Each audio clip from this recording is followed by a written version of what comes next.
여러분 혹시 쌉싸름한 흙내음이 섞인 그 특유의 향기를 기억하십니까? 명절 때마다 부모님 댁 거실 한 구석을 차지하고 있던 붉은색 보자기에 쌓인 상자들 말입니다. 한때는 대한민국 건강의 상징이자 외국 기빈이 오면 가장 먼저 내놓던 자랑스러운 유산 바로 인삼입니다. 지금 전 세계는 바야흐로 K-푸드의 르네상스를 맞이하고 있습니다. 한국의 라면이 미국 월마트의 매대를 장악하고 냉동 김밥 없어서 못 판다는 뉴스가 연일 쏟아집니다. 떡볶이와 핫도그가 뉴욕의 거리를 붉게 물들이는 이 화려한 축제의 한복판에서 우리는 아주 기이하고도 서늘한 침묵을 목격하게 됩니다. 가장 한국적인 것이 가장 세계적인 것이라는 구호 아래 정작 K-푸드의 원조이자 시조세라 할 수 있는 인삼은 지금 어두운 터널 속에 갇혀 비명을 지르고 있습니다. 화려한 수출 실적 그래프 뒤편에는 자식처럼 키운 인삼밭을 트랙터로 갈아엎으며 피눈물을 흘리는 농부들이 있습니다. 공장은 멈췄고 재고는 산처럼 쌓여가고 있습니다. 우리가 김밥과 라면에 열광하는 사이 수천 년을 이어온 고려 인삼의 명맥이 끊길지도 모른다는 경고등이 켜진 것입니다. 오늘은 단순히 판매량이 줄었다는 뉴스 한 줄을 넘어서려 합니다. 왜 우리는 인삼을 외면하게 되었는지, 세계 시장에서 인삼은 왜 설 자리를 잃어가고 있는지, 그리고 이 붕괴가 우리 경제와 문화에 어떤 치명적인 상처를 남기게 될지 그 차가운 진실을 파헤쳐 보겠습니다. 시간을 조금만 뒤로 돌려보겠습니다. 불과 10년, 20년 전만 해도 인삼의 위상은 지금과는 차원이 달랐습니다. 1990년대 그리고 2000년대 초반까지만 해도 인삼은 그야말로 부와 건강의 상징이었습니다. 해외 바이어들이 한국에 오면 인삼 한 뿌리를 구하기 위해 줄을 섰고 고려 인삼이라는 네 글자는 품질 보증서 그 자체였습니다. 면세점 최고의 효자 상품은 언제나 붉은색 인삼 브랜드였고 명절 선물 선호도 조사에서 부동의 1위를 놓치지 않았습니다. 기억나십니까? 수험생 자녀를 둔 부모님들은 없는 살림에도 인삼 달인 물을 보온병에 담아주곤 했습니다. 직장인들은 피로회복제 대신 홍삼 액기스를 짜 먹으며 야근을 버텼습니다. 그때 인삼은 단순한 식품이 아니었습니다. 한국인의 끈기, 생명력 그리고 정성을 대변하는 문화적 아이콘이었습니다. 역사적으로 거슬러 올라가면 그 위상은 더욱 대단합니다. 실크로드를 통해 서역으로 전해지던 시절부터 인삼은 왕실의 보물이자 국가 간 외교를 가능하게 했던 전략 물자였습니다. 중국 황실에서도 조선의 인삼을 구하지 못해 안달이 났었고 인삼 무역으로 번 돈이 조선 경제에 숨통을 트이게 했던 적도 있었습니다. 말 그대로 인삼은 이 땅의 흙이 빚어낸 녹색의 금괴였습니다. 그 찬란했던 영광의 시대가 있었기에 지금의 추락은 더욱 비현실적으로 느껴집니다. 영원할 것 같았던 그 1등의 자리가 대체 언제부터 흔들리기 시작한 걸까요? 우리는 그 영광에 취해 다가오는 거대한 파도를 보지 못했던 것은 아닐까요? 자, 이제 감상을 거두고 냉정한 현실을 마주해야 할 시간입니다. 지금 제 손에 들린 데이터들은 그야말로 처참합니다. 충청남도 금산 대한민국 인삼 유통의 심장이라 불리는 곳입니다. 평소라면 알싸한 인삼향과 상인들의 호객소리로 활기가 넘쳐야 할 수삼센터 거리가 지금은 적막강산입니다. 현장에서 만난 상인들은 하나같이 고개를 저으며 한숨을 토해냅니다. 손님이 없다는 수준을 넘어 씨가 말랐다는 표현을 씁니다. 실제 수치를 확인해 봤습니다. 한국농수산식품유통공사의 자료를 보면 인삼 수출액은 최근 몇 년 사이 가파른 내리막길을 걷고 있습니다. 특히 최대 수출 시장이었던 중화권 즉 중국과 홍콩으로의 수출이 급감했습니다. 중국 내 경기가 침체된 탓도 있지만 더 무서운 건 현지의 반응입니다. 굳이 비싼 한국산을 살 이유가 없다는 인식이 퍼지고 있는 겁니다. 수출만 문제일까요? 내수는 더 심각합니다. 국내 인삼 재고량은 이미 적정 수준을 훨씬 넘어섰습니다. 창고마다 팔리지 못한 인삼이 썩어가고 있습니다. 농림축산식품부 통계에 따르면 인삼 재배 면적과 생산량은 매년 감소하고 있습니다. 그런데 가격은 왜 폭락할까요? 소비가 그보다 더 빠르게 줄어들고 있기 때문입니다. 수요가 받쳐주지 않으니 공급을 줄여도 가격 방어가 안 되는 기현상이 벌어지고 있는 겁니다. 충북 증평, 경북 영주 등 주요 산지에서는 제조 공장들이 줄도산하고 있습니다. 한때 지역 경제를 먹여 살리던 중소가공업체들이 전기세를 감당하지 못해 셔터를 내리고 경매장에서는 최상품 인삼이 헐값에 나와도 응찰하는 사람이 없어 유찰되는 사태가 빈번합니다. 인건비와 비료값은 폭등했는데 인삼 가격은 10년 전 수준 아니 그 밑으로 떨어졌습니다. 농민들은 말합니다. 이대로 가면 3년 안에 한국에서 인삼 농사는 다 망한다라고요. 이것은 과장이 아닙니다. 현장에서 목격한 것은 붕괴의 전조가 아니라 이미 시작된 붕괴 그 자체였습니다. 도대체 왜 무엇이 문제였을까요? 단순히 경기가 안 좋아서일까요? 아니면 기후 변화 때문일까요?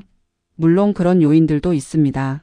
하지만 전문가들과 업계 관계자들의 이야기를 종합해보면 더 근본적이고 구조적인 문제들이 얽혀 있음을 알 수 있습니다. 첫 번째 결정타는 바로 소비 트렌드의 변화와 이를 따라잡지 못한 나태함입니다. 지금 2030 세대, 이른바 MZ세대에게 인삼은 어떤 이미지일까요? 안타깝게도 할머니, 할아버지가 드시는 약 혹은 쓰고 먹기 불편한 것입니다. 젊은 층은 피로할 때 인삼을 다려 먹지 않습니다. 대신 예쁜 패키지에 담긴 고함량 비타민이나 물에 타 먹는 발포 비타민 혹은 직구로 구매한 영양제를 챙겨 먹습니다. 휴대하기 편하고 맛도 좋고 인스타그램에 올리기도 좋은 힙한 건강기능식품들이 쏟아져 나오는데 인삼 업계는 너무 오랫동안 홍삼 스틱 하나에만 의존해 왔습니다. 혁신의 부재가 소비 절벽을 부른 겁니다. 두 번째는 중국산의 역습입니다. 우리는 오랫동안 고려 인삼은 세계 최고라는 자부심에 취해 중국 인삼을 저가 싸구려라고 무시해 왔습니다. 하지만 그 사이 중국은 무서운 속도로 추격했습니다. 정부의 막대한 지원 아래 품종을 개량하고 가공 기술을 현대화했습니다. 이제 글로벌 시장에서 중국산 인삼의 품질은 한국산을 위협하는 수준에 도달했고 가격 경쟁력에서는 비교가 되지 않습니다. 프리미엄 시장이요? 거기도 이미 미국의 20년, 50년 산삼에게 뺏기고 있습니다. 세 번째는 기후 위기라는 불가항력적인 변수입니다. 인삼은 온도와 습도에 아주 예민한 작물입니다. 그런데 한반도의 기후가 아열대성으로 바뀌면서 폭염과 폭우가 빈번해졌습니다.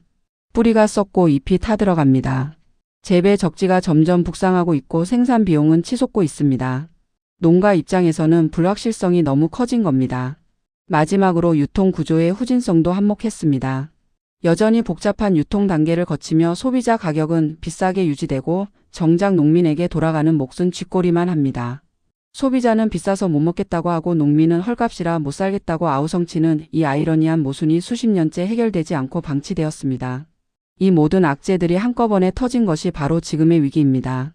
이 문제가 단순히 인삼 농가 몇 곳이 문을 닫는 것으로 끝날까요? 천만의 말씀입니다. 인삼 산업의 붕괴는 우리 경제와 사회 곳곳에 예상치 못한 나비 효과를 불러올 것입니다. 가장 먼저 직격탄을 맞는 것은 지역 경제입니다.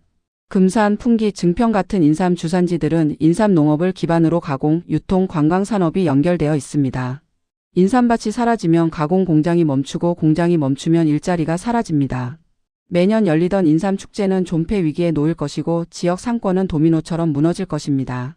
지방 소멸을 가속화하는 또 하나의 트리거가 되는 셈입니다. 국가 브랜드 차원에서도 막대한 손실입니다. K-푸드 열풍의 뿌리에는 한국 음식은 건강하다라는 인식이 깔려 있습니다. 그 건강한 이미지의 정점에 있는 것이 바로 인삼입니다. 인삼 종주국의 지위를 잇는다는 것은 단순히 품목 하나를 잇는 것이 아니라 프리미엄 한국 식품이라는 상징적 자산을 잇는 것과 같습니다. 이는 김치나 장류 같은 다른 전통 식품의 위상에도 부정적인 영향을 미칠 수 있습니다. 소비자들에게도 결코 남의 일이 아닙니다. 국내 생산 기반이 무너지면 우리는 결국 저가 수입산 인삼이나 정체를 알 수 없는 혼합 제품에 의존해야 할지도 모릅니다. 믿고 먹을 수 있는 국산 건강 식재료 하나가 우리 식탁에서 영영 사라진다는 뜻입니다. 가격은 널뛰게 할 것이고 식량 안보 차원에서도 소중한 유전 자원을 잃게 되는 결과를 초래합니다. 어둠이 깊을수록 새벽이 가깝다고 했던가요? 하지만 지금 인삼 산업에 들이운 어둠은 너무나 짙고 깊어서 저절로 새벽이 올 것 같지는 않습니다. 지금이 바로 골든타임입니다. 이 시기를 놓치면 우리는 박물관에서나 고려 인삼을 보게 될지도 모릅니다. 희망은 없는 걸까요? 다행히 현장 곳곳에서 치열한 몸부림이 감지되고 있습니다. 어떤 젊은 농부들은 스마트팜을 도입해 기후변화에 대응하고 있고 어떤 기업들은 인삼을 활용한 화장품, 펫푸드, 심지어는 칵테일용 시럽까지 개발하며 젊은 층을 공략하고 있습니다.